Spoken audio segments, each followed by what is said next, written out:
Morning friends, welcome back to my channel home cook Kabita channel থেকে তোমাদের সবাইকে অনেক অনেক ওয়েলকাম। আশা করছি সবাই খুব খুব ভালো আছো, আমিও ভালো আছি। আজকে সকাল সকাল বলবো, আজকে ঘুম থেকে উঠেছি কারণ আজকে তো সানডে। আজকে তোমাদেরকে বলেছিলাম না কালকে ভিডিও শেষ করতে গেছি আমি 7টায় অ্যালার্ম দিয়ে রেখেছি, 7টায় উঠবো। আজকে 6টার আগে ঘুমটা বলেছি, এটাও বলেছিলাম দেখবি ঘুমটা ভেঙে যাবে, ঠিক তাই, ঠিক সময় ঘুমটা ভেঙে গেছে। বাস আমি ঘড়িতে দেখছি বাবা 6টা বাজে তখন। আজকে যে মানে ঠিক সময় বলতে একটু পরে, রোজ তো 5টা 40 অ্যালার্ম দেওয়া থাকে, 5:30 অ্যালার্ম, ওটা উঠতে উঠতে 5টা 40 45 হয়ে যায়। তা এবার 6টা বাজে, আমি এবার না ঘুরে মোবাইলটা পাশে থাকে, দেখলাম 6টা বাজে, না ভালো করে ঘুমোই, 1 ঘন্টা ঘুমোতে পারবো। বিশ্বাস করো তারপরে একটুকু ঘুম আসছে না, তাও 6:30টার সময় উঠে গেছি। উঠে ফ্রেশ ট্রেশ হয়ে নিচে জল ঢাল দিয়ে, আজকে সানডে, আজকে 5খানা জামা পড়েছে, কালকে একটু দরকার ছিল শনিবারে, কালকে আর ফোটেনি, একটাও ফুটেনি কালকে। কি বলবো, আবার কালকেও ফুটবে, মানে সোমবার দিনও ফুটবে, মঙ্গলবার জানি না কিনা ফুটবে কিনা। তারপরে এসে টেসে আবার একটু লিকার চা করলাম, করে একটু খেলাম, খেয়ে আবার এখন সেকেন্ড টিপ চা নিলাম। তাহলে দাদাভাই হরলিক্সকে বাজারে বেরিয়ে গেল, মেয়ের জায়গায় বিস্কুট নিয়ে বসে গেছে, আমি আবার সেকেন্ড রাউন্ড চা বিস্কুট নিয়ে বসলাম। তারপর টিফিন তো করতেই হবে। আর বেশ সুন্দর ফুরফুরে রোদ উঠে গেছে, বেশ ভালো লাগছে। রোদ উঠলে তবে আমার মেয়ে একটু বারান্দায় গিয়েছিল, বলছি বাহ কি দারুণ রোদ, কিন্তু ওর যে ঘরটা একদম পুরো রোদের মানে চিহ্ন ঢোকে না ওই ঘরটায়। পেছনে যে বেল গাছটা আছে না, এখন পশ্চিম দিকের জানলাতে তো, উত্তর দিকে একটা জানলা আছে, পশ্চিম দিকের জানলা আছে, উত্তর দিকটা তো কোনো খোলার চান্সই নেই, আর পশ্চিম দিকে জানলাটা খুলে দিলি, বেলার দিকে একটু খুলি, কিন্তু বেল গাছটার জন্য রোদটা পুরো আটকে গেছে। ওই জন্য বলছি বারান্দায় গিয়ে, এবার ঘরটা তো ঠান্ডা, ও তো দরজা জানলা ভেতর দিকে দরজা বন্ধ করে বসে, তাই বলছি কি আরাম। মামা বলছে মাম্মি বারান্দাটা কি আরাম, সত্যি বারান্দায় এত সুন্দর রোদ না। আমি তোমাদের সঙ্গে কথা বলে কি একটু বারান্দাতেই যাবো, বারান্দায় তোমাদের সঙ্গে ইন্ট্রো দিতাম, কিন্তু পাশে ওরা কাজ টাজ করে কথা বলে তো ঠিক শোনা যায় না। তাহলে তোমরা সঙ্গে থাকো, দেখতে থাকো। দেখো আটা, ময়দা আর সামান্য একটু আটা, কালো জিরে, নুন একটু, 2-1টা চিনির দানা, তেল দিয়ে ভালো করে মেখে এবার ঢাকা দিয়ে রাখলাম। এবার ওটা মাখতেই তারপরে তোমার দাদাভাই বাজার থেকে চলে আসলো। মাছগুলো আমি আগে ধুলাম, ধুয়ে ভালো করে সব নুন হলুদ মাখিয়ে রেখে দিলাম। ট্যাংরা মাছ অনেকটা পরিমাণে ছিল, আমার আর মেয়ের 2 দিন হয়ে যাবে। এটা ফলুই মাছ বলে মনে হয়, না ফলি মাছ, যাই একটা বলে, জ্যান্ত মাছ ছিল একদম। তোমাদের দাদাভাই খায়, সে তো ট্যাংরা মাছ খায় না, রুই মাছ। ব্যাস, তারপরেই দেখো টিফিনের জন্য একদম গরম গরম লুচি ভেজে নিচ্ছি, একদম ফুলকো ফুলকো লুচি। আর এক হাতে ফোন ধরতে এক হাতে ভাজতে হয়, ওই জন্য একটা করে ভাজছি। আর আমি তো তেল দিয়ে বেলি, ওই জন্য একদম গোল না হলেও সাইডে একটু বেঁকে টেকে গেল, তবে লুচিগুলো কিন্তু খুব ভালো হয়, তেলটা খুব পরিষ্কার থাকে। এই দেখো সকালবেলা একদম সকাল সকাল গরম গরম ফুলকো ফুলকো লুচি, আর কালকে অমলেট কারি করেছিলাম, এই একটু বেশি আলু ঠালু দিয়ে করি, জানি মেয়ে খেতে পছন্দ করে। এই যে, আর আমি হচ্ছে চা আর গরম গরম ফুলকো ফুলকো লুচি খাবো। আর তোমাদের দাদাভাই তো লুচি খায় না, ওকে অল্প করে ভাত করে দিচ্ছি। টিফিন তো খাওয়া হয়ে গেল, এবার হচ্ছে রান্নার পালা। এই যে দেখো ফলুই মাছ দুটো আগে দিয়ে দিলাম ভেজে, এবার আগে ভাজি, যেহেতু প্রথমে তেলটা তো বেশি থাকে, আর এই মাছগুলো বেশ বড় বড়, ওই জন্যই। আর 1 পিস রুই মাছও পাশে দিয়ে রাখলাম। এই মাছগুলো ভাজা হয়ে গেলে, এই যে ডেঞ্জারাস মাছ ট্যাংরা মাছ, তবে আজকের ট্যাংরা মাছগুলো বেশ ভালো ছিল, মানে অন্যদিন ঢাকা দিয়েই ভেজেছি, আবার এই মাছ তো এমনি ভাজা যাবে না, তবে মাছগুলো দুটো মাছই মানে একটাও লেগে যায়নি, খুব সুন্দর ভাজা হয়েছে।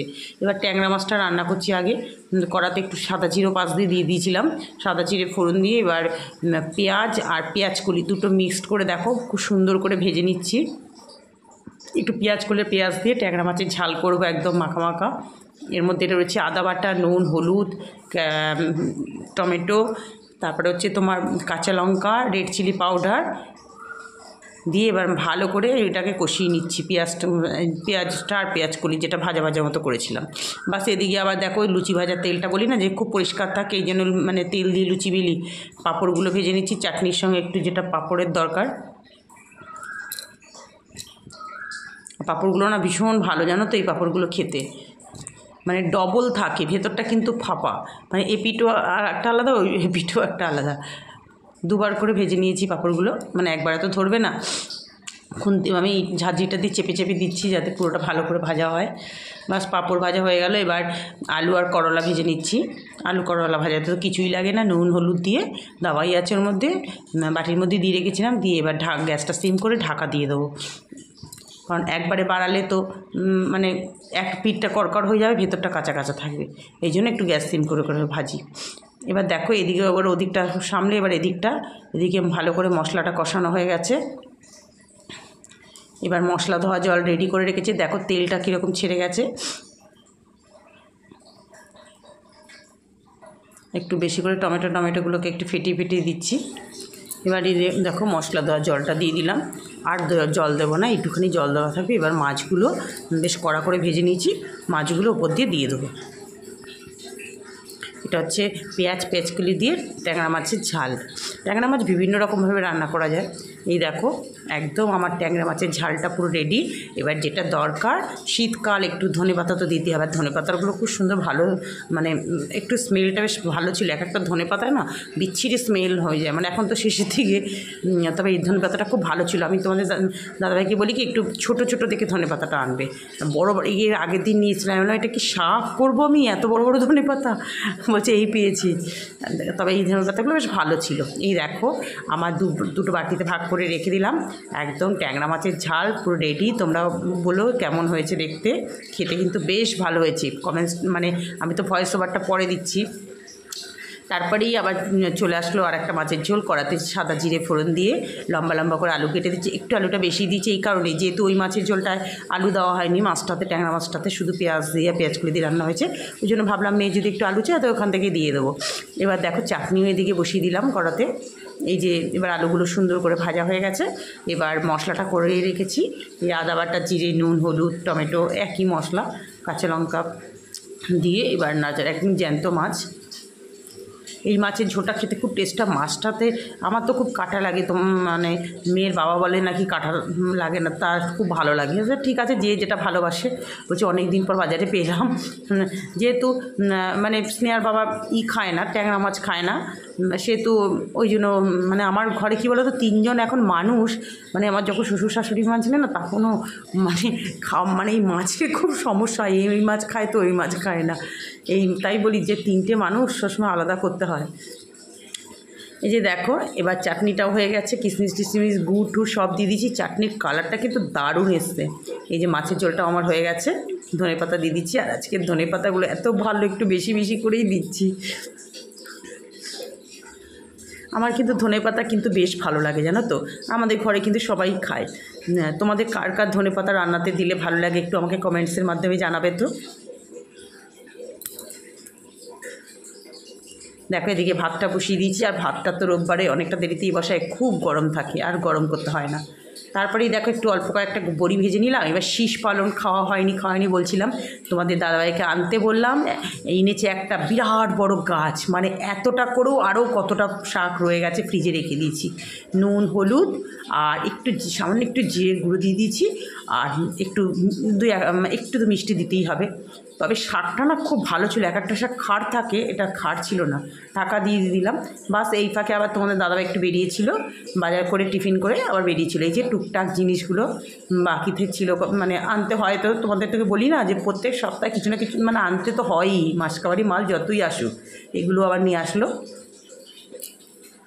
শাকটা দেখো একদম হয়ে গেছে আমার পুরো কমপ্লিট। বড়ি ঠুড়ি সব দিয়ে দিয়েছিলাম, মাঝখানে খুলে একটু নাড়াচাড়া করে দিয়েছিলাম, আর বড়িটা দিয়ে দিয়েছিলাম। বাস এটা তো একটু ধনেপাতা দিয়ে দিলাম। শীষ পালংয়ের তরকারিটা একদম রেডি। শীষ পালং শাক যেটা আলু, বেগুন, শিম, রাঙা আলু ছিল, সেটা দেখছো তো কদিন ধরে খালি ফ্রিজ থেকে বার করে একটু রোদে দিচ্ছি, সেটাও দিয়ে দিয়েছি। ওই জন্য সামান্য কয়েকটা চিনির দানা দিয়েছিলাম। আবার এদিকে দেখো এই মেয়ের জন্য অল্প করে একটু ডাল করে বসিয়েছি। ওর এই ডালটা খুব ভালো লাগে আমাকে। হঠাৎ বললাম আমি একটু ওই ডালটা করবে না? আমি বললাম আচ্ছা শুধু চাটনি করেছে, আচ্ছা ঠিক আছে করে দিচ্ছি। একটুখানি তেঁতুল আর টমেটো দিয়ে, সর্ষে ফোড়ন দিয়ে, একটু শুকনো লঙ্কা দিয়ে টক ডালটা খুব ভালোবাসে। ভাতের মাঠটা গুছিয়েছে, যে গ্যাস মোছা হয়ে গেল, অনেকটা দেরি হয়ে গেছে রোববার তো। এই যে এখানে আবার রান্নাগুলো আবার অনেকগুলো রান্না দিয়েছি। আর এখানে রোদে দিয়েছিলাম, রোদ এসেছিল, আবার পরে আবার রোদ আসবে। এই যে বাসন টাসন শুকিয়ে গেছে। দুটো কড়া আজকে লুচি ভেজে কড়াটা যে হয়েছিল। এই যে মেয়ে বসে মেয়ের কাজ করছে। আমি এবার মেশিনেই সব কাছাকাছি হয়েছে, এখন পুজো দেওয়া হয়ে গেল। এই যে গাছ থেকে একটু গাঁদা ফুল ছিঁড়ে নিয়ে এসেছি, আর এই যে জবা ফুল 5টা ফুটেছে, ওখানে আছে একদম। এই দেখো বন্ধুরা, পুজো দিয়ে এসে এই যে খেতে বসে গেলাম সব। একদম গরম গরম ভাত, শীষ পালংয়ের তরকারি, তারপর আলু করলা ভাজা, চাটনি, এদিকে টক ডালও আছে, মেয়ে খেতে ভালোবাসে বলে যে করলাম। তারপরে তোমার এই যে ট্যাংরা মাছের একদম ঝাল, পেঁয়াজ কলি, পেঁয়াজ টেয়াজ দিয়ে, তোমরা তো দেখলে। আর ফলুই মাছটা হচ্ছে তোমার দাদাভাই অতটা খাবে না, ওখান থেকে বিকেলে হাঁপাচ্ছে। যে খেতে বসে গেছে সব মেয়ে, আমরা সব চাটনি পাঁপড় সবই আছে। তাহলে এখন খেয়ে নিয়ে 2:20 বেজে গেছে। বন্ধুরা দেখো, এই যে বেরোচ্ছি, আমি একাই বেরোচ্ছি। দেখি ঠাকুর মনে এখানে বসেনি বললো তোমাদের দাদাভাই। আর একটু যাই, বেরোই, দেখি কোন কাজটা হয়। তাহলে চলো।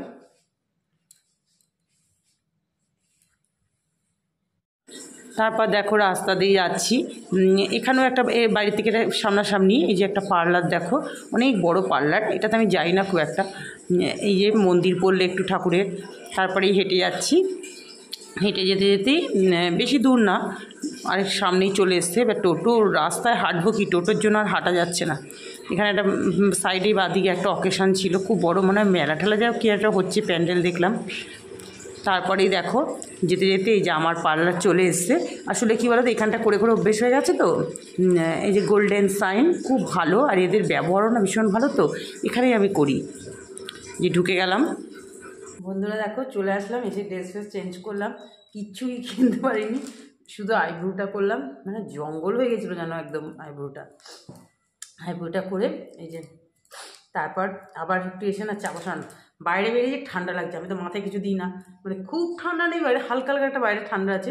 আমার তো একটু মাইগ্রেন সাইনাস দুটোই আছে, তো মানে একটু বেরোলেই। আমি একাই গেছি। তোমার দাদাভাই বললো যে দিনের বেলা নাকি এই মানে আমার সে এলাকার মধ্যে ঠাকুর দেখেনি, যে একটা সামনে মার্কেট আছে, বললো যে ওইখানে তো সকালে দেখলাম না, তাহলে আমি না, তাহলে তোমাকে আর শুধু শুধু যেতে হবে না, আমি শুধু যাচ্ছি আর আসছি। আমি তাহলে শুধু একটু পার্লারে যাবো। তারপরে নাইটি যে দোকান থেকে, ওই দোকানে গেছিলাম। নাইটি ওই ডিসিএমের নাইটিগুলো, ওগুলো বড্ড মোটা হয় কাপড়ে, যে ডিসিএমের এইগুলো আমার এখন তো গরমেই পড়ে যাচ্ছে। ডিসেম্বর নাইটিগুলো এখন 280 করে আমি কিনেছিলাম, এখন বললো 320 হয়ে গেছে। বাবা, এক ধাক্কা এতগুলো টাকা বেড়ে গেছে। তা বললো যে নেই, তাহলে তুমি শনিবার এসো। আমি আচ্ছা ঠিক আছে, শনিবারও আসবো। আমার আছে নাইটি এমনি, মানে থাকলে নিয়ে রাখি নাইটি, এক্সট্রা কিনে, এগুলো সবাই মোটামুটি রাখে ঘরে। হ্যাঁ, এগুলো আছে আমার নতুন নাইটি। এসে আবার একটুখানি চা করলাম, তখন চাটা একটুখানি হয়ে গেছিলো, এখনও আবার সেই একটু চা করলাম। তারপর অল্প করে একটু মুড়ি চানাচুর দিয়ে মেখে নিলাম। এই একটা চিপসের প্যাকেট নিয়ে ওরা খেয়েছি, আমার যে কাজটা আছে। তার সব পশনে মিষ্টি নিয়েছিলাম, 3 এই যে আমারটা রয়েছে, ওরা 2জনে খেলো মিষ্টি মুড়ি দিয়ে। কালকে তোমাদের দাদাভাই নলেন করে রসগোল্লা নিয়েছিল, আর সিঙ্গারা, রসগোল্লাটা পরে খেয়েছিলাম, সিঙ্গারাটা দিয়ে তখন মুড়ি টুড়ি মেখে খেলাম। দুধটা বসিয়ে এসেছি, এখন তো 7:35 বাজে। চায়ের মানে চাল ধুয়ে টুয়ে সব রেডি করে রেখে এসেছি। আজকে মাছটা দারুণ হয়েছে খেতে, মেয়ের তো খুব পছন্দ, মেয়ের তো এইসবগুলো খুব ভালো লাগে। ট্যাংরা মাছটা সত্যি খুব ভালো ছিল। আজকে না ঢাকা দিয়ে ভেজেছি, কিন্তু এক সময় খুব ফাটে না, আজকে তবু একটু অল্প ফেটেছে। আর আমি তোমাদের দাদাকে বলছিলাম, জানো তো মাছগুলো এত লেগে জানি এত সুন্দর ভাজা হয়েছে। ওই ফলুই মাছ কী বলে, ওটা তো জ্যান্ত মাছ ছিল, ঝোল করে দিয়েছি আলু দিয়ে। তোমাদের দাদাভাই বলছে নাকি খুব ভালো লেগেছে খেতে। যাক, ভালো হলেই ভালো। ওখানে ওই জন্য ওইখানে একটু বেশি আলু দিয়ে দিলাম, যে মেয়ের যদি আলু লাগে, মেয়ে তো আর আলু নেবেও না। আমি কী রে, বিকেলে তো শাকটা কিছু নেই, তাহলে বিকেলে তুলে রেখেছি, ওখান থেকে আলু নিয়ে খেয়ে নিস। তারপরে ও একটু না টমেটো দিয়ে দেখছি, সর্ষে সোমবার দিয়ে টক ডালটা করে একটু তেঁতুল দিয়ে দিলে টমেটো খুব ভালো, মানে খুব ভালো লাগছে দেখে খেতে। আমি ওই জন্য আবার অল্প করে একটু করলাম ওর জন্য। আমি যাক, ও খাবে একটু, ও খুব ভালো লেগেছে। চাটনি ছিল, চাটনি তো বাবা ভালোবাসে, চাটনি পাঁপড় সব, মানে খুব ভালো। মাছটা আমার দারুণ লেগেছে খেতে। রাতের দিনও তুলে রেখেছি, অল্প রেখেছি। রাতে ওই ডালটা রয়েছে, আর টক ডাল বলতে তো খুব টক না, মানে হালকা হালকা টক, আমরা খুব টক ডাল খেতে পারি না। আর আলু চিপসগুলো রয়েছে, আর মাছ তো রয়েছে, যা খাওয়াই যাবে। ওই জন্য চালটা ধুয়ে রেডি করলাম। কালকের শুধু একটুখানি সকালে যেটা দেবো অফিসে, সেটা কেটে রাখতে হবে। ওটা একটা আবার আগে চাটা খেয়ে নিই, ঠান্ডা হয়ে যাবে। তাহলে বন্ধুরা, আজকে ভিডিওটা তাহলে এখানেই শেষ করে দিচ্ছি। রাতে তো কী করবো বলেই দিলাম, তারপর তো খেয়ে দিয়ে শুয়ে পড়বো। শুয়ে পড়বো না, এডিটিংয়ের কাজ আছে, কিচ্ছু হয়নি এখন। আমার এদিকটা সামলে ওইদিকে বেডরুমে চলে যেতে হবে। তাহলে তোমরা সবাই ভালো থেকো, সুস্থ থেকো। তোমাদের সাথে আবার দেখা হবে নেক্সট একটা ভিডিওতে। আর হ্যাঁ বন্ধুরা, তোমরা কিন্তু ভিডিও দেখছো অনেকেই, কিন্তু একদম সাবস্ক্রাইব করছো না। একটু সাবস্ক্রাইব করে পাশে থেকো, তাহলে আমারও খুব ভালো লাগবে, নতুন নতুন ভিডিও দিতে পারবো। তাহলে টাটা।